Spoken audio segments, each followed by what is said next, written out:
മഴയും വെള്ളപ്പൊക്കവും പ്രതിരോധിക്കാൻ പുതിയ സാങ്കേതിക സംവിധാനങ്ങളുമായി ദുബായ് മെട്രോ സ്റ്റേഷനുകളിൽ വെള്ളം കയറാതിരിക്കാനുള്ള സംവിധാനങ്ങൾ സജ്ജീകരിച്ചതായി റോഡ്സ് ആൻഡ് ട്രാൻസ്പോർട്ട് അതോറിറ്റി മേധാവി അറിയിച്ചു. പുതിയ പാതയുടെ നിർമ്മാണ സമയത്തും ഇത്തരത്തിലുള്ള ജാഗ്രത തുടരും. കഴിഞ്ഞ ഏപ്രിലിൽ രാജ്യത്തുണ്ടായ റെക്കോർഡ് മഴയെ തുടർന്ന് ദുബായിൽ പലയിടത്തും മെട്രോ ബസ് സർവീസുകൾ ദിവസങ്ങളോളം തടസ്സപ്പെട്ടിരുന്നു. ബ്ലൂ ലൈൻ പാതയുടെ നിർമ്മാണത്തെക്കുറിച്ച് പ്രഖ്യാപിക്കുമ്പോഴാണ് റോഡ്സ് ആൻഡ് ട്രാൻസ്പോർട്ട് അതോറിറ്റി മേധാവി മത്താർ അൽ തായറിന്റെ ശ്രദ്ധയിൽ ഇക്കാര്യം കൊണ്ടുവന്നത്. നഗരത്തിൽ വെള്ളപ്പൊക്ക സാധ്യതയുള്ള 14 മേഖലകൾ കണ്ടെത്തിയിട്ടുണ്ടെന്നും ഇത് പരിഹരിക്കാൻ പ്രത്യേക പദ്ധതി നടപ്പാക്കി വരികയാണെന്നും അദ്ദേഹം വിശദീകരിച്ചു. 150 കോടി ദിർഹം ചെലവിട്ടുള്ള പദ്ധതിയുടെ 90% പൂർത്തിയാക്കി. നഗരത്തിലെ വെള്ളക്കെട്ട് പൂർണ്ണമായും ഇല്ലാതാക്കാൻ ഇതോടെ കഴിയും.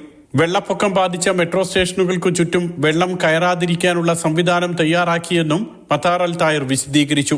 സാധാരണയായി 150 മുതൽ 200 മില്ലിമീറ്റർ വരെ മഴയാണ് രാജ്യത്ത് ഒരു വർഷം ലഭിക്കുക. എന്നാൽ കഴിഞ്ഞ ഏപ്രിൽ 15-നും 16-നുമായി 250 മില്ലിമീറ്ററിലധികം മഴയാണ് ദുബായ് നഗരത്തിൽ ലഭിച്ചത്. ഇതാണ് വെള്ളപ്പൊക്കം രൂക്ഷമാകാൻ കാരണം. പുതിയ ബ്ലൂ ലൈൻ പാതയും മെട്രോ സ്റ്റേഷനുകളും നിർമ്മിക്കുമ്പോൾ കാലാവസ്ഥാ മാറ്റം കൂടി പരിഗണിക്കുമെന്നും മത്താർ അൽ തായർ വിശദീകരിച്ചു. Mathrubhumi news, Dubai.